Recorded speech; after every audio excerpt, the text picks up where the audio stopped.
Hello, good morning. Hello, good morning. What's up? How are you? Good. How are you guys doing? Thank you. We're doing good, hopefully.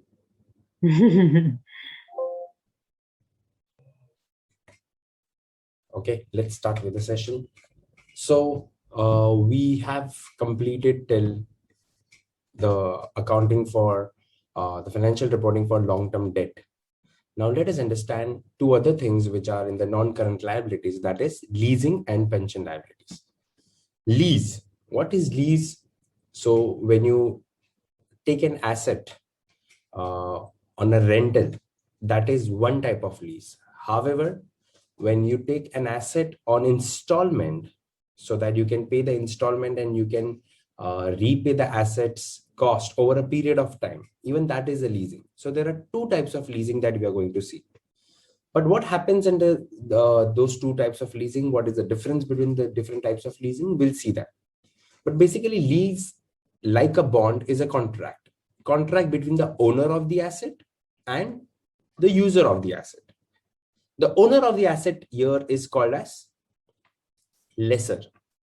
So lessor is the owner of the asset. Owner of The the user of the asset is what we call as lessee. So lessee is the guy who's going to use it. The lessor, which is the owner, gives right to the lessee to use the asset for a particular period of time. Now, after the end of the period, whether the asset becomes of the lessee or not, on that basis, we will define whether a lease is a finance lease or an operating lease, right? So yes, there are two types of lease which we are going to see, finance and operating. But keeping what happens at the end of the lease contract aside for a while now, here it is clear that the lessor gives the right for the lessee to use it, to use the asset, okay, for a particular period of time.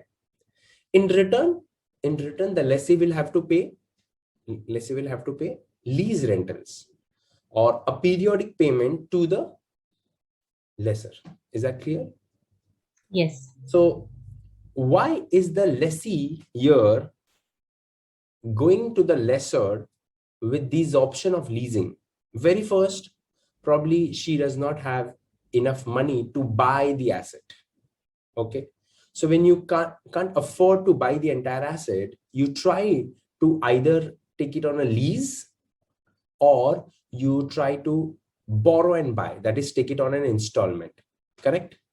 For example, if I want to purchase a house, right? In that case, if I do not have the entire sum for the house, what will I do? I will either stay in the house on a rent, okay, or try to take the house by borrowing. Okay.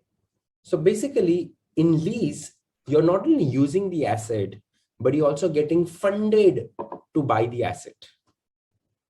Okay. So in case if I'm planning to buy a house, but I don't have enough money, I can use the bank finance, which is the borrowing, to purchase the house, and I will pay the bank or the financial institution in installments. So here, one of the type of leasing will help you not only use the asset, but also fund the purchase of the asset. So lease is therefore one of the form of financing, right? That will help the lessee to finance and purchase the asset. So, so the lessor, no, sorry, lessee will be the owner of the asset once the payment is done. Well, that depends on what type the lease is. So that's Okay. what we are going to see. So as I said, Okay. what happens at the end of the contract, correct? Either the lessee gets to buy the asset or gets automatically the asset or gives back the asset. On that basis, we will classify different leases.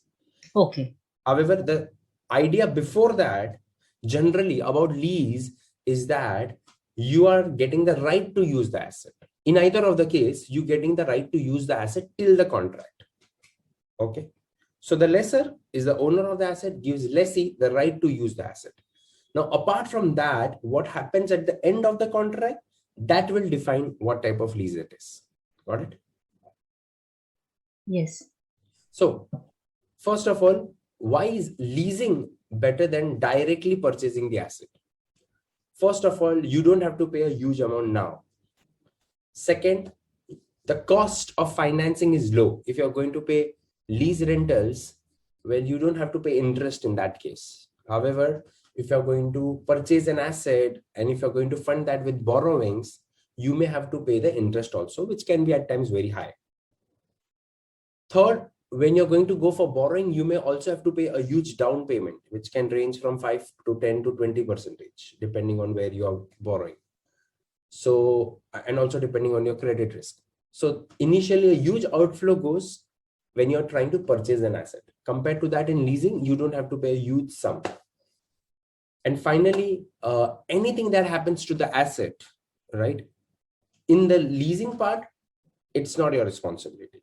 It's the responsibility of the owner of the asset. So I don't mean that you destroy the asset or you create issues with the asset, but basically the depreciation of the asset, right?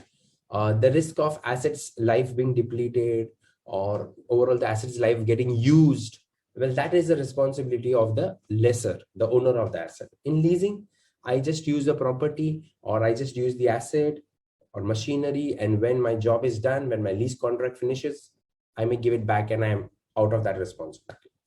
So in terms of when I compare to purchasing an asset, leasing has relatively higher advantages, especially for those who do not have huge amount to put in for now, right? Now comes the point. What are the different types of leasing?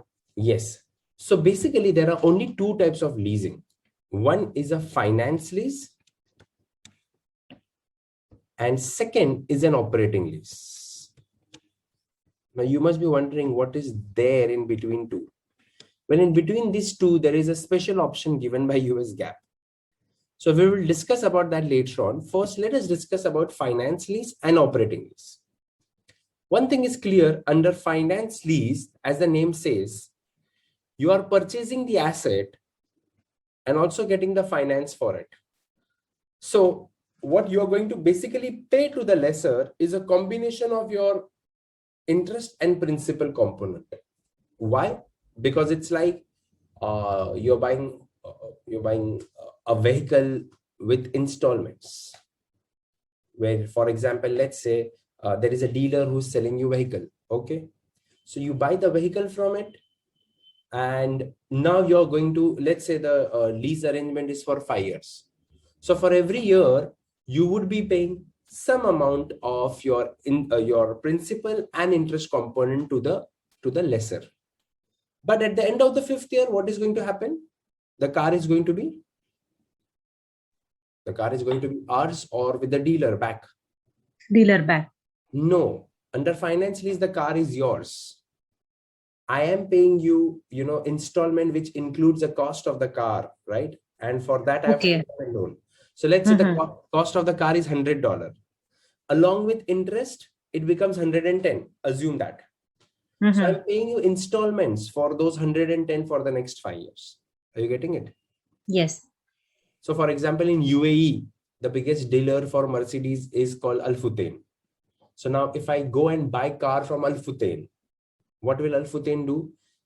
If I tell them that I want to buy the car, they will tell me that, okay, the cost of the car is $100. But if I want to buy the car with interest, let's say they may charge me 100 plus 10, 110, correct? Now I'm going to pay this 110 over the next 5 years, because let's assume it's a 5-year funding that they're giving me, right? So I pay the car company 110 installments, PMT, for the next 5 years. So I'm getting funded for the car. So my lease rentals will be a combination of two things, principal and interest payment.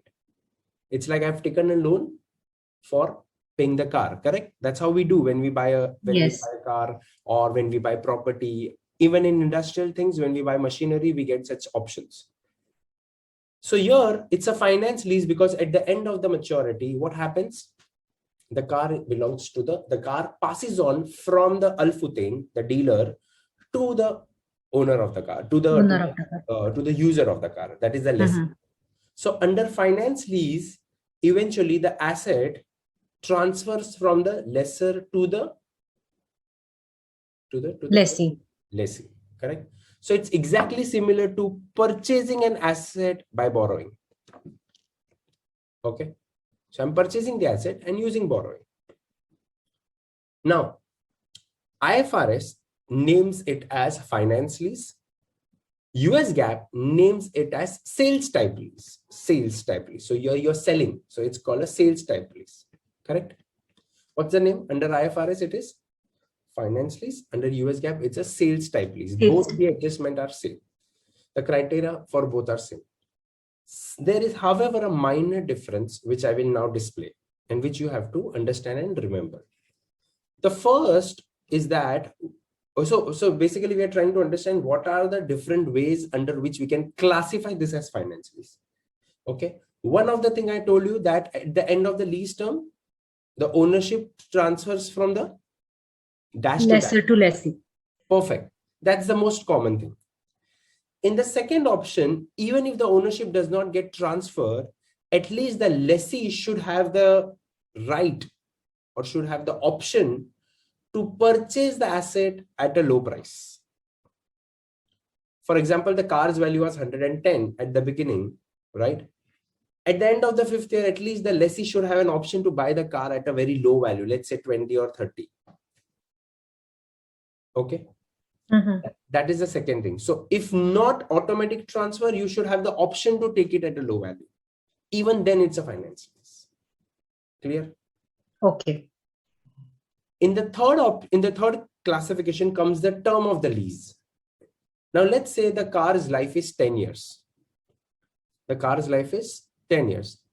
Out of that 10 years, the lease contract itself is for 8 years. So can I say for the maximum duration, the car is with the lessee? Yes. Then also it classifies as a finance lease.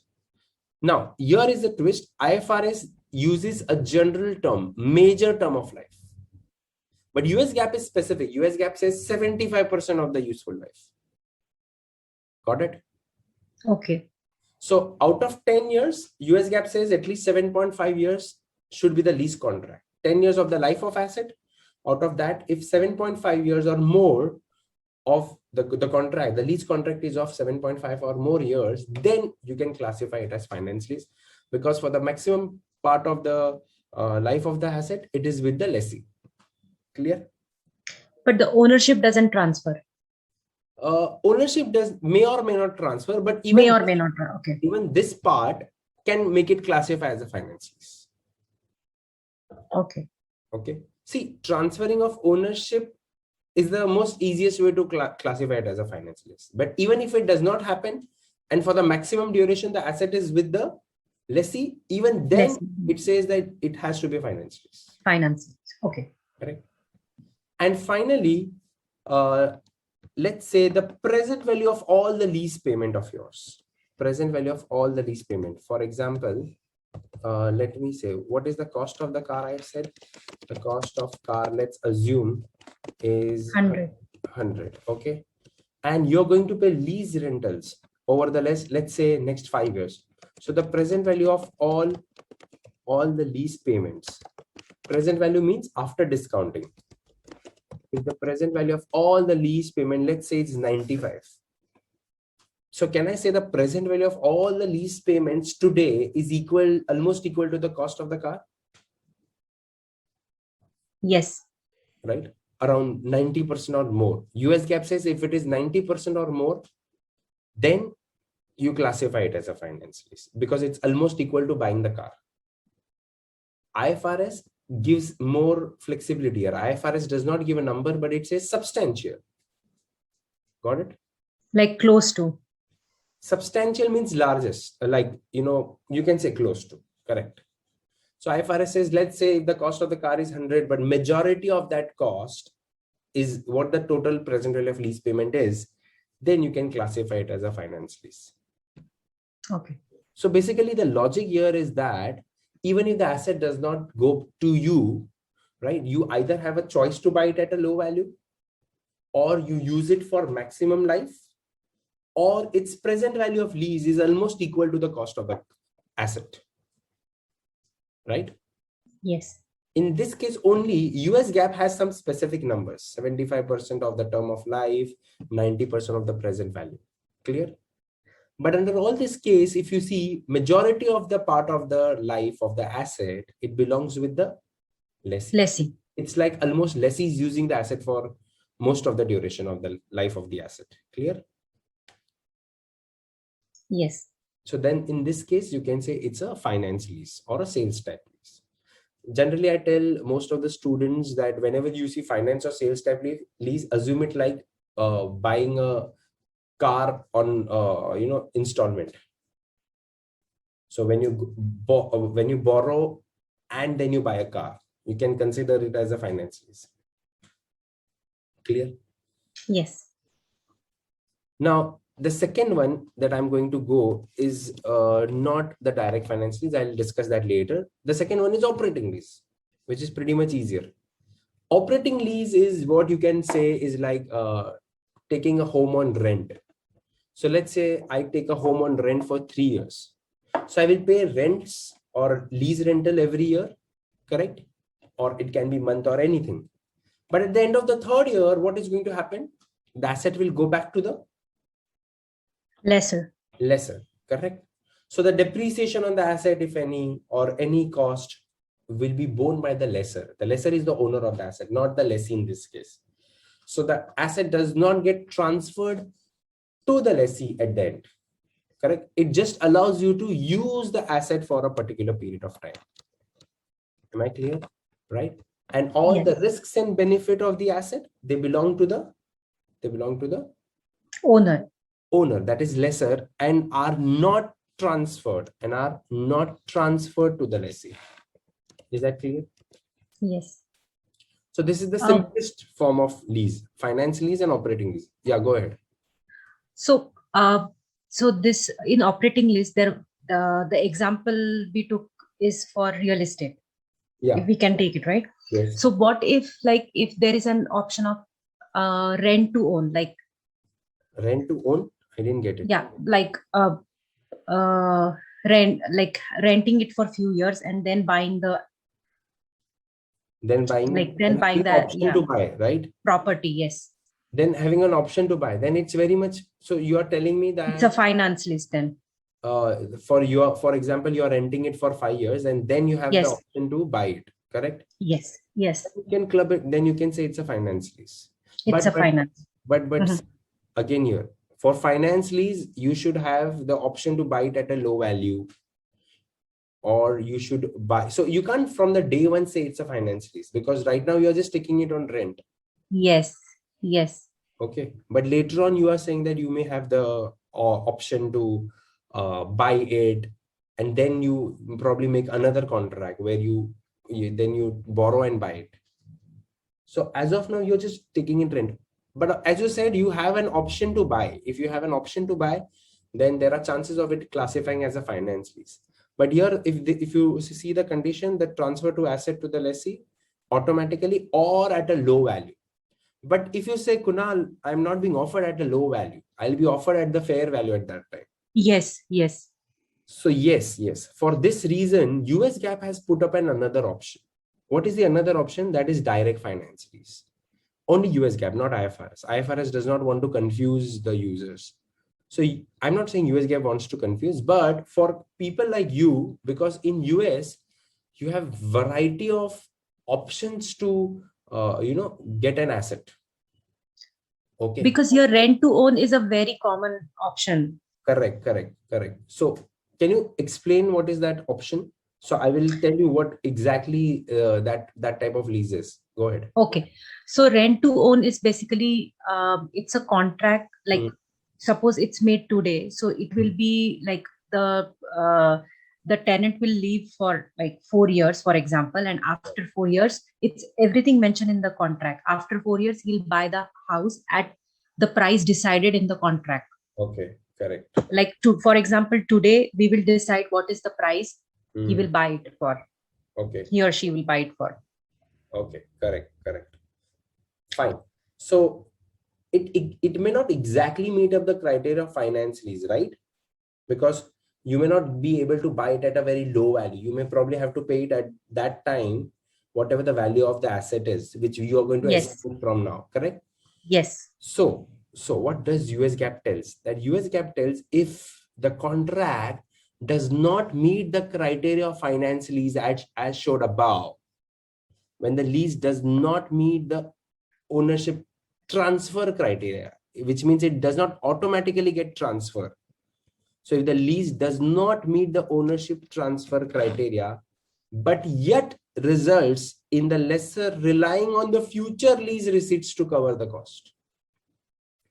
So if your contract does not meet many of these criteria, but let's say in this option which you said, which option did you mention?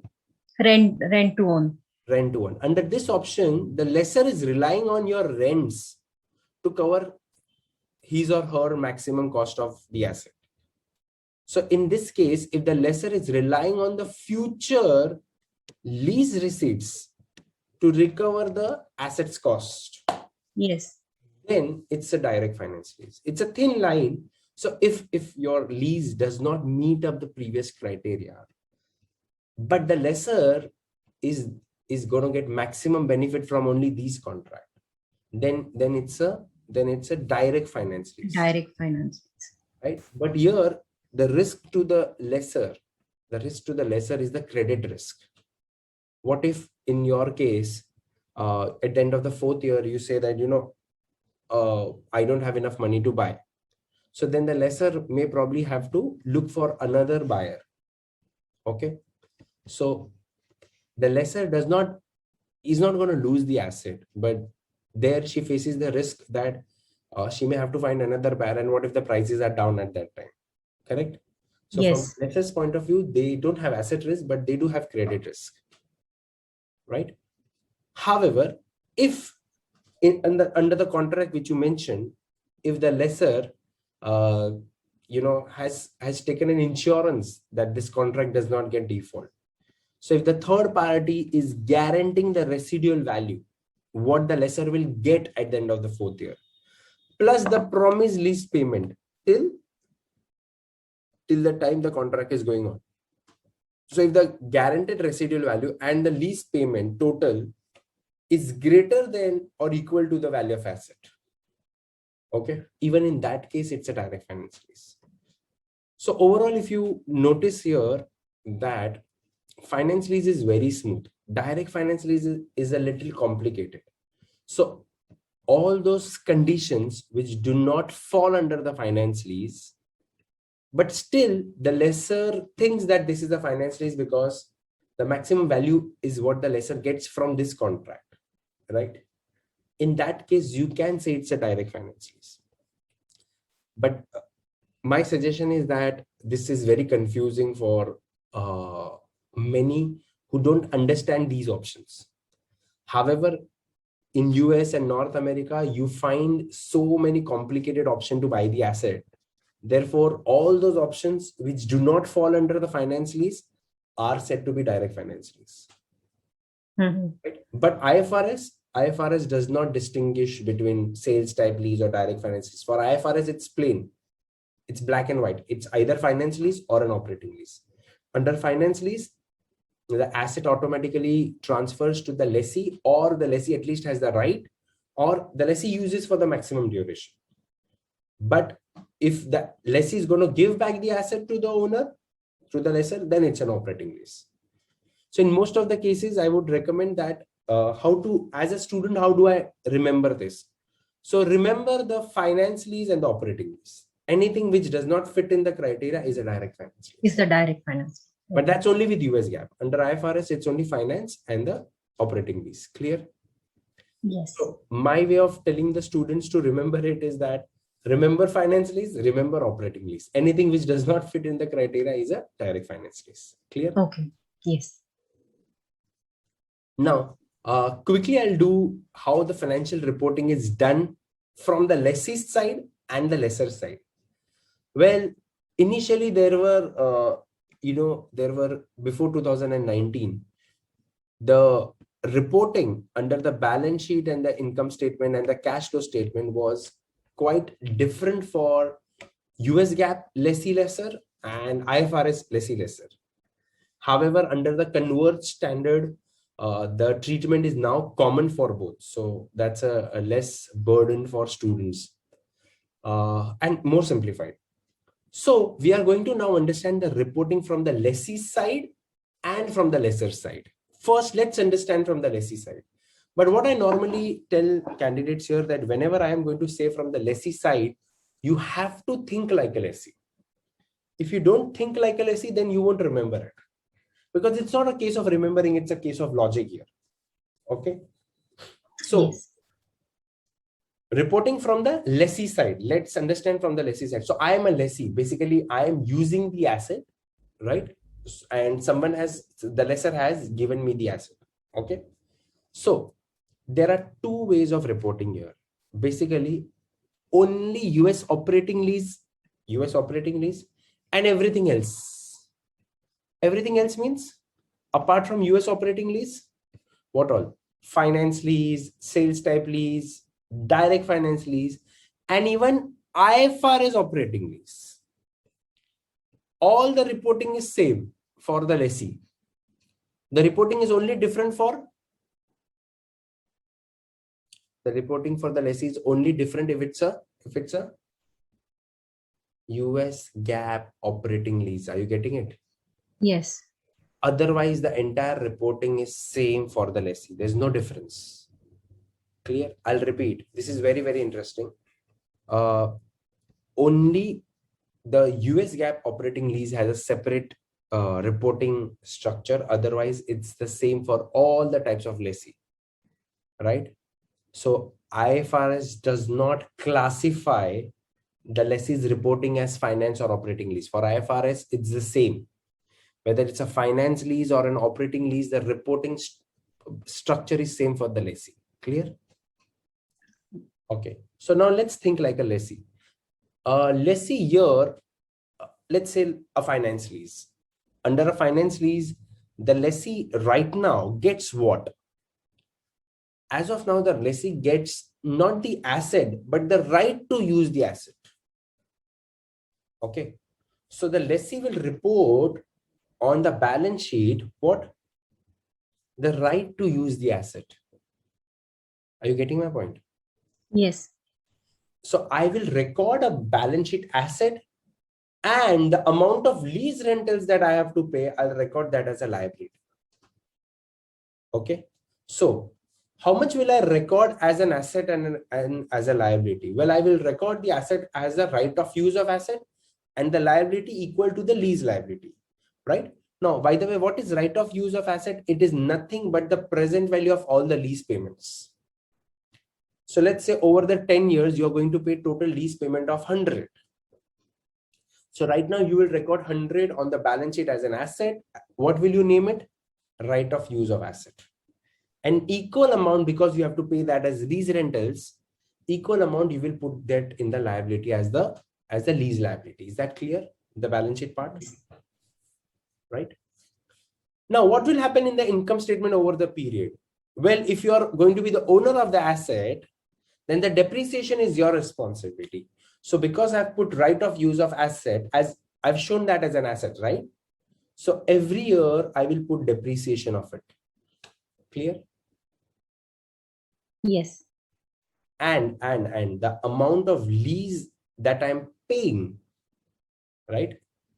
The lease liability, which is due every year, that will go in the interest expense. So let's say out of that $100, every year, assume, ignore the time value of money, every year I'm going to pay $10. So that $10 will reflect in my income statement as the interest expense. Clear? Yes.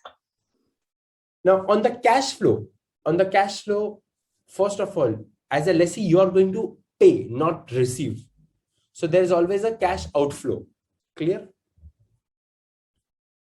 Now, under the finance leasing option, you are paying back to the lessor, but that amount as a combination of two things. What? The principal and the interest, isn't it? Yes. So the principal component, paying back the principal component is like paying back the loan. So the principal CFF is CFF outflow. And the interest component that you're paying is a CFO. is a CFO. Interest is CFO. CFO. However, you can also say the interest as, you can also put the interest as part of CFF as per IFRS, because in IFRS you have both the choice. Clear? Yes. Right. So three things on the balance sheet right now, the lessee will record right of use of asset and lease liability. In the income statement, depreciation and interest expense over the period. And the cash flow, it is CFF outflow for principal and CFO for interest. If it's IFRS, you also have an option of CFF. Clear for lessee under all types of lease except US operating? Yes. Now, what's the difference under all and US GAAP operating? Well, the only difference is in the income statement and cash flow statement. In the income statement, the entire lease expense is simply allocated on a straight line basis. So as I said, let's say the total amount is $100. So of what I'm going to pay over the 10 years. So I will simply allocate $10 every year in the income statement. That's it. And because it's an operating lease, so you're no recording of depreciation under US operating. Correct? Yes. And since I'm only going to pay lease rentals, not the principal back, there's no principal because it's an operating lease. Therefore, this entire interest component is termed as CFO. CFO. Right? So there's no depreciation or, there's no repayment of principal.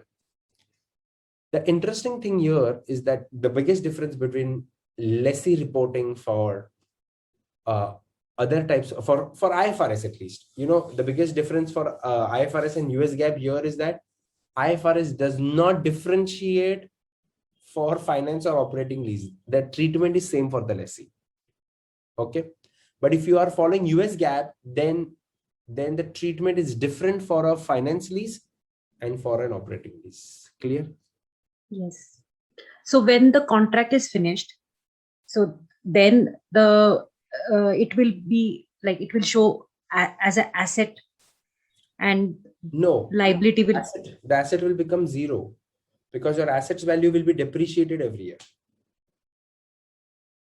yes. Okay. Correct? And the lease But liability the will lease be also, liability will also be reduced.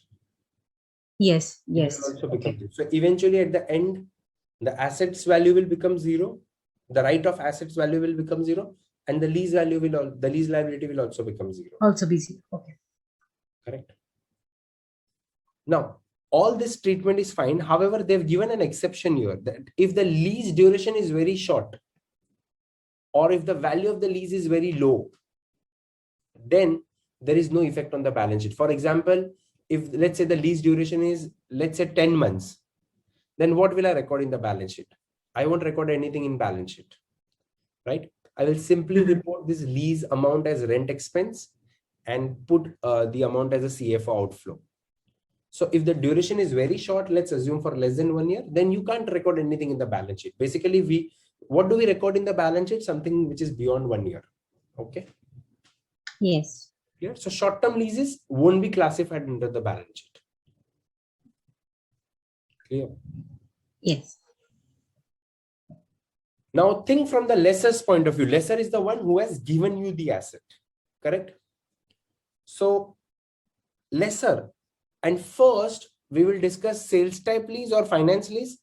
Then we will discuss the operating lease. And then I will show you the difference between the sales type and direct reporting of under US GAAP, direct finance lease. So sales type lease. So think like a lessor. Under sales type lease, you are the owner of the asset, right? So I'm the dealer of that Mercedes. I am going to give the asset to the lessee. So whenever the contract is signed, what will happen? The lessor here will remove the asset from her balance sheet. Why? Because now the asset will belong to the Lessee. So you de-recognize the leased asset. So you de-recognize from your balance sheet the asset which you are leasing. But on the contrary, you will recognize the lease that you are receivable.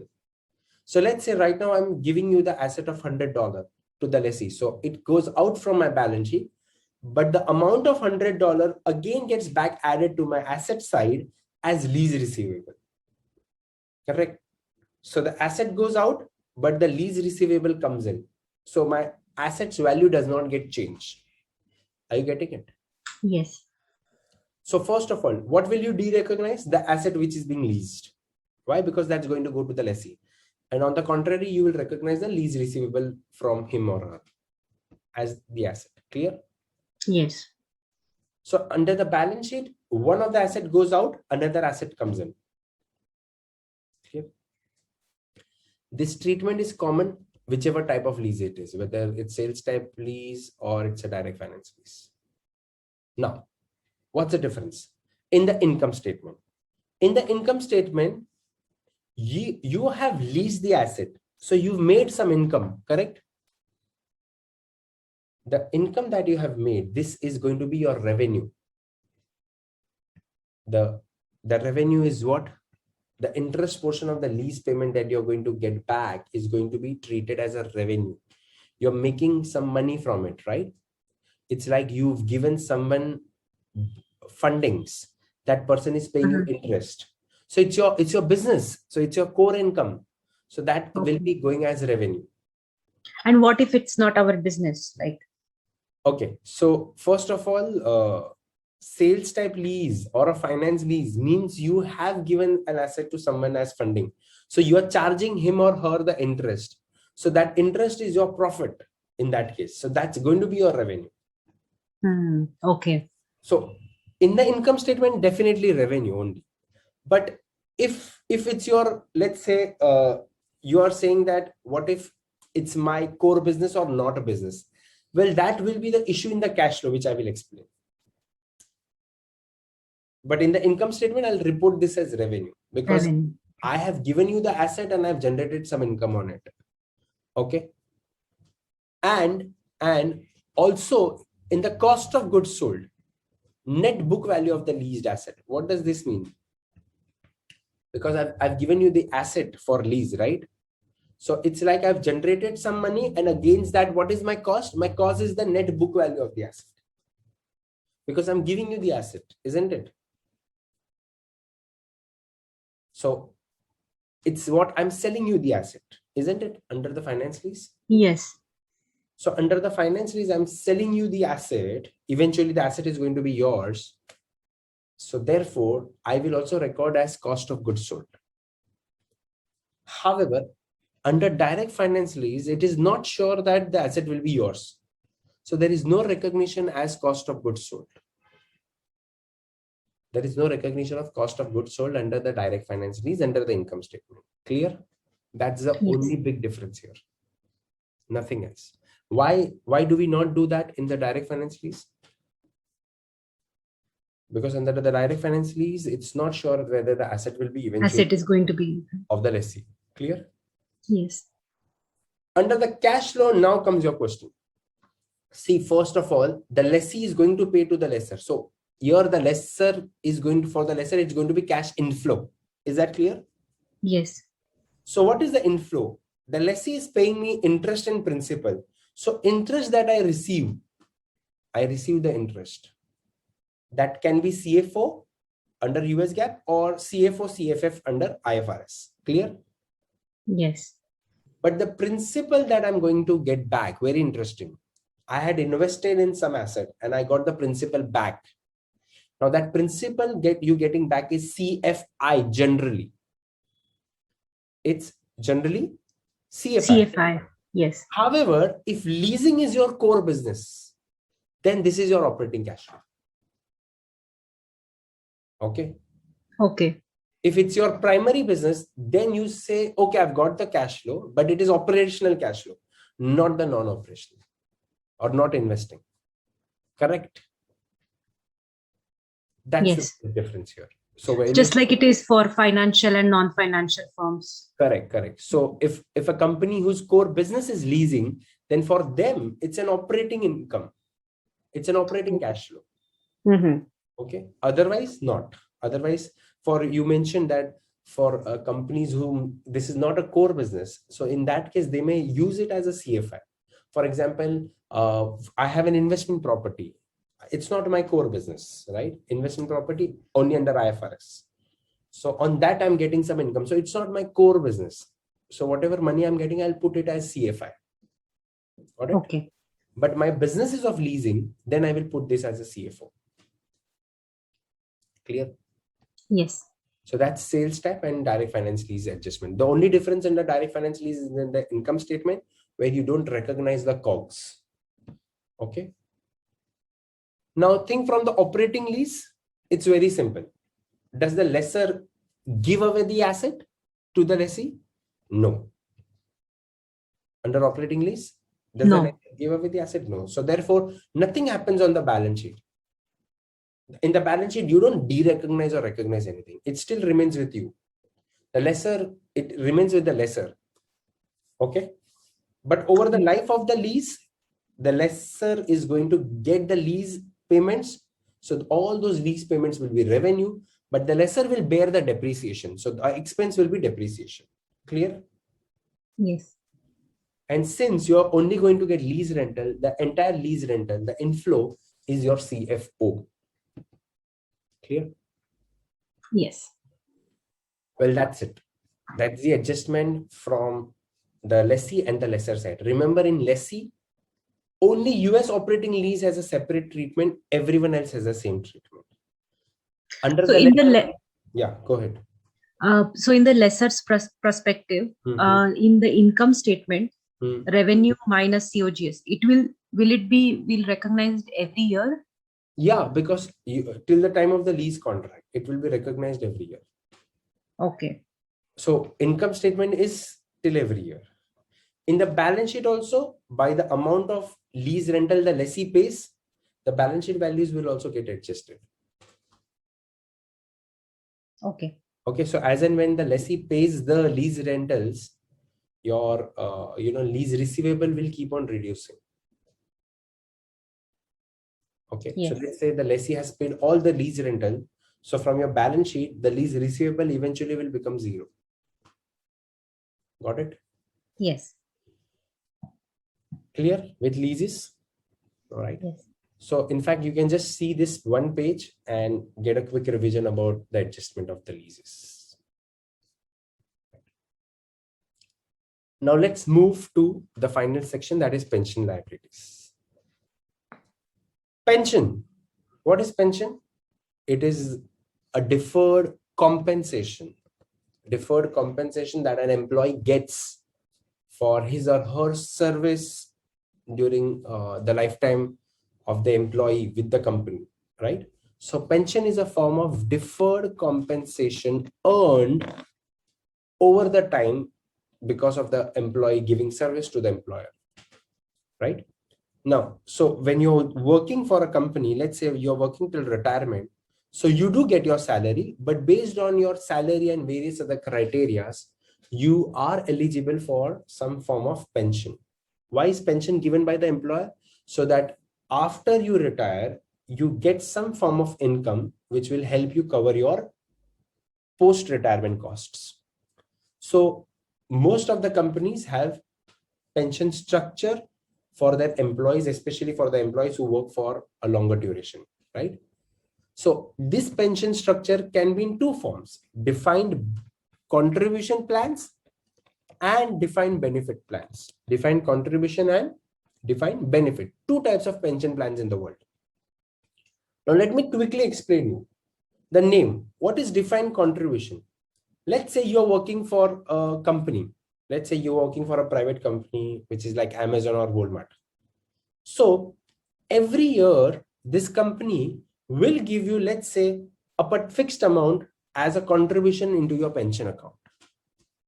Now, what to do with that money? Well, it's your choice where you park this money. Correct? So let's say every year I give you $1,000 in your account for simplicity for your pension. So you as a user will decide where to park this money. Clear?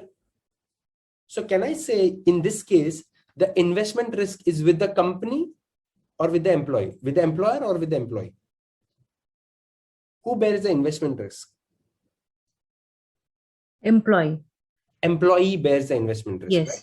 Because the employer simply contributes. Contributes. So employer's job is done. Employer does not face here any investment risk. Why? Because the employer's job is only to contribute. Clear? So here the risk of investment is with the employee, not with the employer, under DC plan, direct contribution plan. Clear? Yes.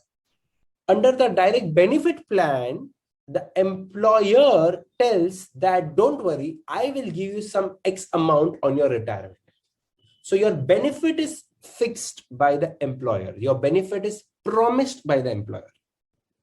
So in this case, who bears the investment risk? The employer or employer? Employer bears the investment risk under the DB plan, defined benefit plan. Are you getting it? So can I say under the defined benefit plan, the employer is liable to pay you the promised money in the future? Yes. Under the defined benefit. Under defined contribution, the employer is not liable to pay you any amount in the future.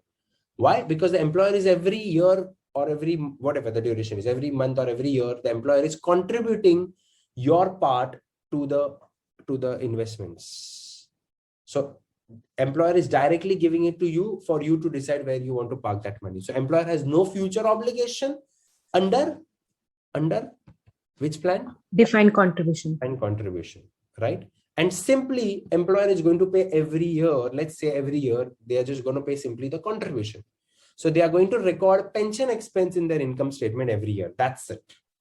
Nothing comes in the balance sheet because there's no future liability. Correct? However, under the defined benefit plan, the employer has a future liability because they have promised you some money in the future. Are you getting it?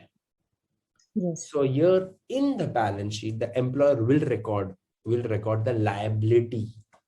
Now, what will be the liability or the asset? We will discuss that. Correct. But under the defined contribution plan, there will be no future obligation under the DC plan. Is that clear? Yes.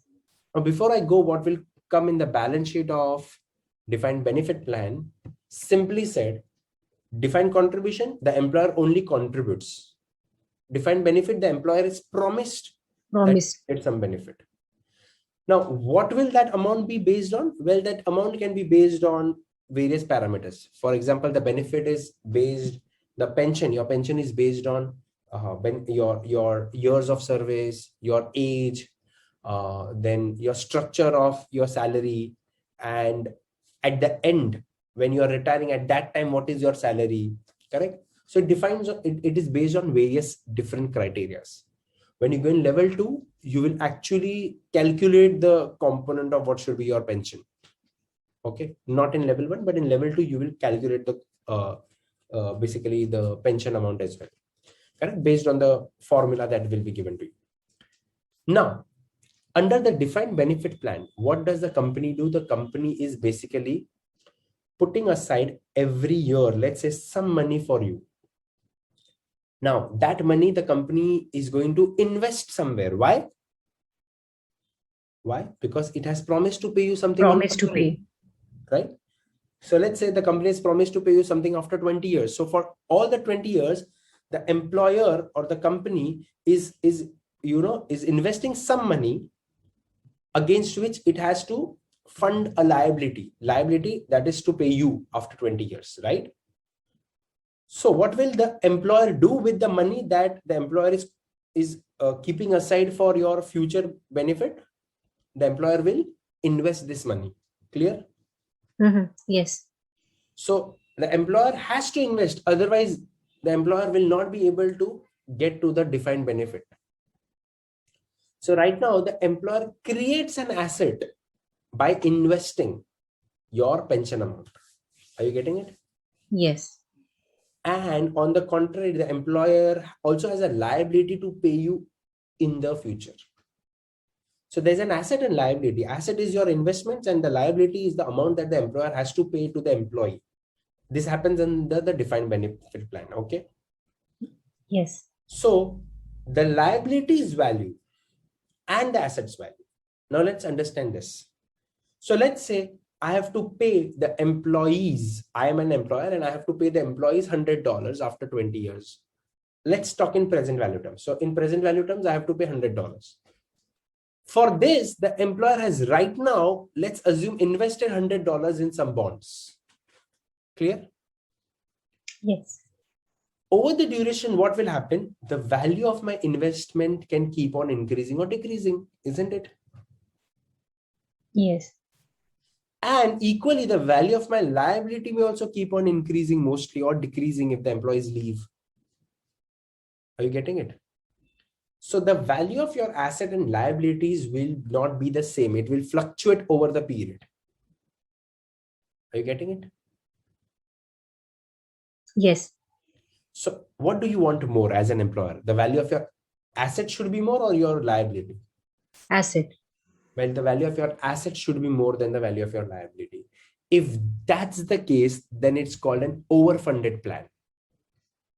If that's the case, then it's called an overfunded plan. And then you record that extra amount as asset. So what is overfunded plan? When the fair value of your assets, planned assets, is greater than the obligation, the pension obligation. Okay.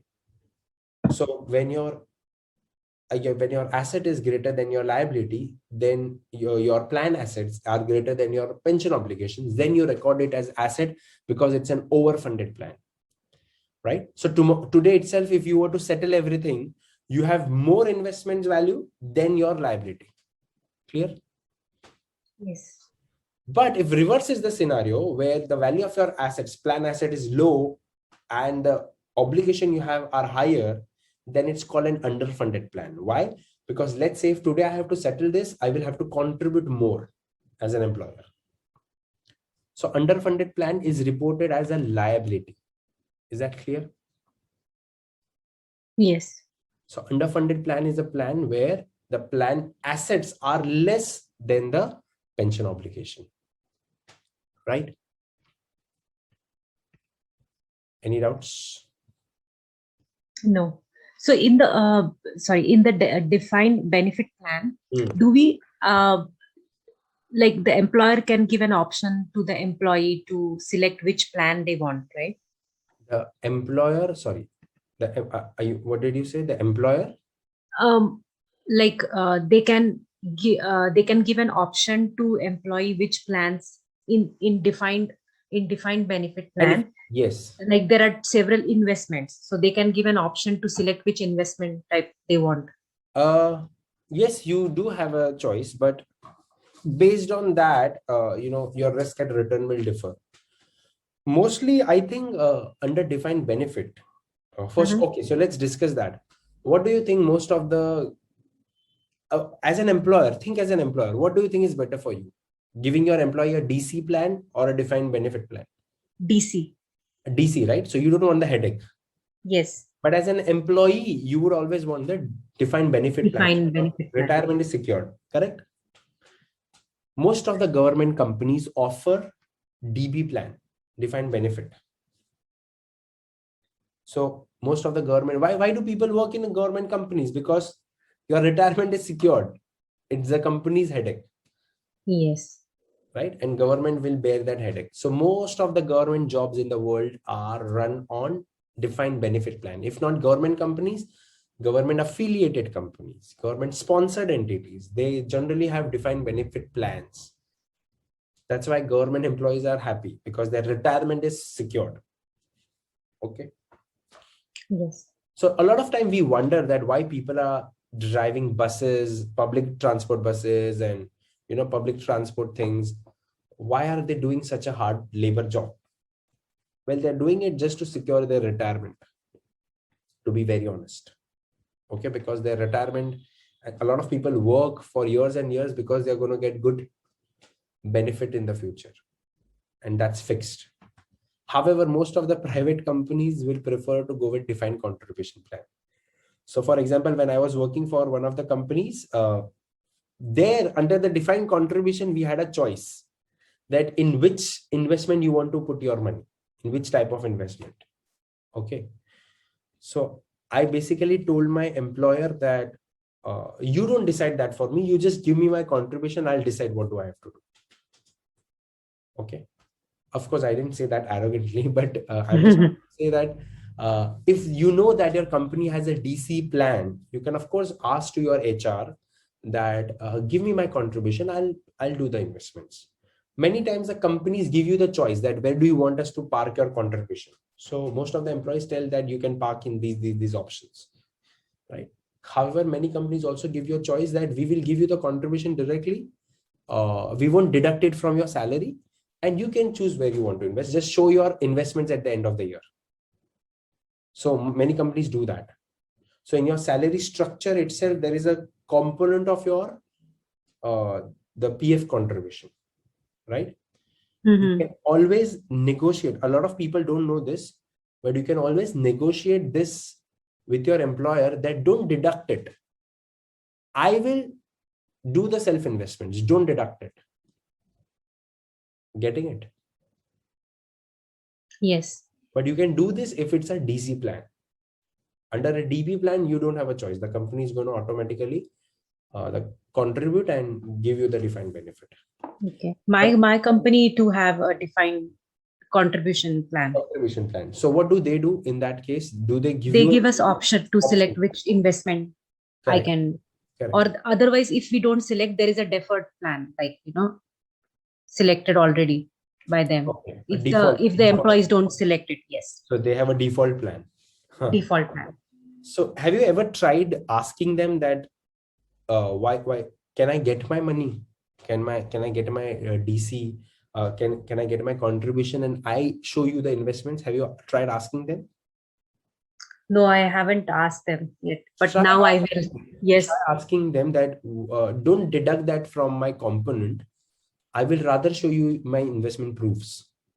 Now, in some countries, this is allowed. In many jurisdictions, this is not allowed. Okay. So it depends on your local laws and all. You have to understand the laws as well, or you also have to understand the company policies while you join. Okay. But these are the points that you should notice, that if the risk is mine, why not I decided where to invest, and why I have the limited choices? Why not I take the contribution and I invest somewhere? Got it? Yes. So you can perhaps see your HR policy and see that can I use this money myself? Can I do the investment myself somewhere else rather than investing in the bucket that they have given? Okay. However, you'll also have to check out the local rules and your HR policy, whatever the company policies. I did that with one of the company years because it was possible. So they eventually did not deduct the contribution from my account, but they told me to submit my investment proofs at the end of the year. So I did show them my investment proofs. So they said, okay, you've done your basic investment for pension, then you show the proof. So I showed them the proof and they said that, okay, now we won't deduct it. Okay. But all this, they generally try to not let you do this. Otherwise, every employee will have their own choice and preference, and it will be chaotic for the company. So that's why company only gives you some listed options where you can park your money. But many of the employees don't know that what is the difference. This is a contribution plan or a benefit plan. Okay. Yes. Clear. So overfunded means when the plan assets are more than the obligation. Obligation. The plan assets are less than obligation, then it's an underfunded plan. It's a headache for the company. Now, I wanted to show you some interesting thing, and that is basically the world's largest investment companies. The world's largest investment companies. What are the world's largest investment companies? They are called as world's largest sovereign wealth funds. Sovereign wealth fund. You can see my screen? No, right? Yes, I can. Okay. What do you see on my screen? The notes or the Google. The Safari, right? Yes. So if I see the world's largest wealth fund, let me show you the world's largest wealth funds, and these are not investment companies, but they are pension funds. The world's largest fund is a Norwegian pension fund of $1.2 trillion. Do you see this? It's a pension fund of Norway. That's the world's largest wealth fund. So do you realize that what is the size of pension assets in the world? Yes. So every country has huge pension assets, and these monies parked into various investment avenues across the world. So of course you have Abu Dhabi Investment Authority, Kuwait Investment Authority, Hong Kong Investment Management Authorities, Chinese Investment Corporation. PIF is the Saudi investment fund, right? You have a lot of Chinese and you have a lot of UAE based funds, a lot of funds from the Gulf, Qatar Investment Authority and all. But the largest of all the sovereign wealth fund is actually a pension fund of the Norwegian government. Getting it? So the size of pension market is huge. So this planned asset, so the Norwegian government has huge planned assets, and they've parked this money everywhere. Okay, that's why Norway is the happiest country as well. The Scandinavian nations, they have huge wealth, and that has been parked into various avenues in the world. So one of the world's largest sovereign wealth fund is a pension fund. Got it? Yes. Let's finally move to leverage ratios, because we are seeing non-current liabilities. So non-current liabilities, which is not only debt now, but here I will take all the short-term and long-term obligations. It won't be only debt. So when we see all the ratios which we have done before, debt to asset, debt to capital, debt to equity, or financial leverage, in that we take total debt. And total debt is not only the loan, but now the total debt is what? All the obligations. It includes your pension obligations, your leasing obligations, everything. Got it? So until now, what we used to assume that debt equity ratio means only bonds or only loan. No, but it includes the total debt, and total debt means Short-term and long-term. all obligations. Clear? Yes. In the same way, when it comes to coverage ratios, we have interest coverage ratios where you take EBIT over interest. But in the fixed charge coverage ratio, I will also take the lease payments now. So I will also try to cover the lease payments, right? So in the numerator and denominator, you will add the lease payments. So fixed charge, which not only means the interest, but also the fixed other amounts like the lease payments. So that will be the only change here. So these are the important ratios that you should evaluate when you are trying to analyze the company's non-current liabilities. Clear? Yes. That's it. That's the end of one of the longest readings of FRA, that is reading number 28, which is long-term liabilities or non-current liabilities. Clear? Yes.